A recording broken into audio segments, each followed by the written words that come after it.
नमस्कार दोस्तों, स्वागत है आपका हमारे चैनल पर। आज हम एक बेहद महत्वपूर्ण विषय पर चर्चा करने जा रहे हैं जिसे हम सब ने कभी न कभी महसूस किया है। वह है भय। भय हमारे जीवन का एक हिस्सा है और आज हम जानेंगे कि श्री कृष्ण ने इस विषय पर क्या उपदेश दिया है।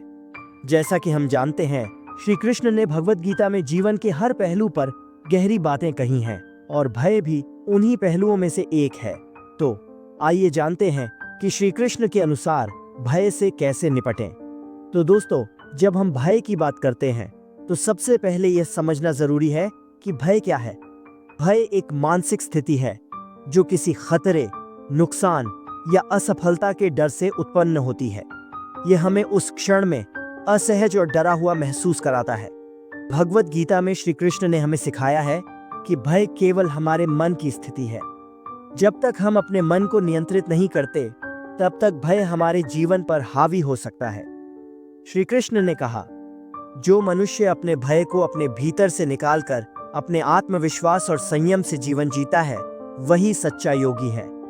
यहाँ श्री कृष्ण हमें यह बताने की कोशिश करते हैं कि भय केवल बाहरी दुनिया से नहीं आता, बल्कि यह हमारे अंदर से उत्पन्न होता है। जब हम अपने मन की शक्ति को पहचानते हैं और अपने डर से न भागते हुए उसे समझने की कोशिश करते हैं, तो हम भय को पार कर सकते हैं। श्री कृष्ण ने गीता में अर्जुन से कहा, हे अर्जुन, चिंता और भय को अपने जीवन से निकाल दो। जो व्यक्ति मुझ में विश्वास करता है, उसे कभी भी डरने की आवश्यकता नहीं है। ये शब्द हमें यह सिखाते हैं कि अगर हम भगवान पर विश्वास रखते हैं, तो हमें किसी भी प्रकार के भय का सामना नहीं करना पड़ेगा। हमारे जीवन में भय के कई रूप होते हैं। कामयाबी का डर, असफलता का डर, अपनों को खोने का डर और यहाँ तक कि मृत्यु का भय भी। लेकिन श्री कृष्ण ने हमें यह समझाया कि इन सब डर से ऊपर उठने के लिए हमें अपने आत्मज्ञान और विश्वास का अभ्यास करना चाहिए। मनुष्य वही नहीं जो उसके पास है, बल्कि वही है जो वह अपने मन में सोचता है। जब हम अपने भीतर का डर समझने लगते हैं, तो हम देख पाते हैं कि वह सिर्फ एक काल्पनिक विचार है।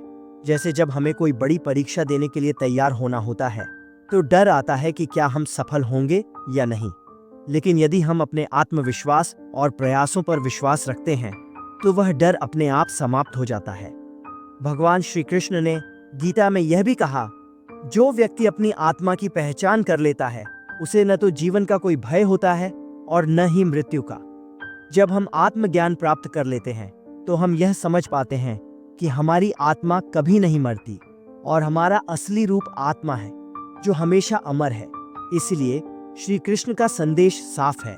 हमें डर को खुद से बाहर निकालने के बजाय उसे समझने की जरूरत है। हमें अपने भीतर के डर को खत्म करने के लिए आत्मविश्वास, भगवान पर विश्वास और सही मार्ग पर चलने का प्रयास करना चाहिए। आज के समय में हम जो भय महसूस करते हैं, वह हमारे मन का प्रक्षिप्त रूप है। जब हम यह समझ पाते हैं कि हम जिस चीज से डर रहे हैं, वह असल में हमें नुकसान नहीं पहुंचा सकती, तब हम भय से मुक्त हो जाते हैं। तो दोस्तों, श्री कृष्ण के उपदेशों से यह सीखने को मिलता है कि भय का सामना करना कोई कठिन कार्य नहीं है। बस हमें अपने मन को नियंत्रित करने की आवश्यकता है और भगवान पर विश्वास रखते हुए हर मुश्किल का सामना करना है। जो भगवान पर विश्वास करता है, उसे भय की कोई आवश्यकता नहीं होती। हम आशा करते हैं कि आपको श्री कृष्ण के उपदेश से कुछ सीखने को मिला होगा। अगर आपको यह वीडियो पसंद आया हो, तो कृपया लाइक और सब्सक्राइब करना न भूलें और कमेंट में जय श्री कृष्णा जरूर लिखें। धन्यवाद।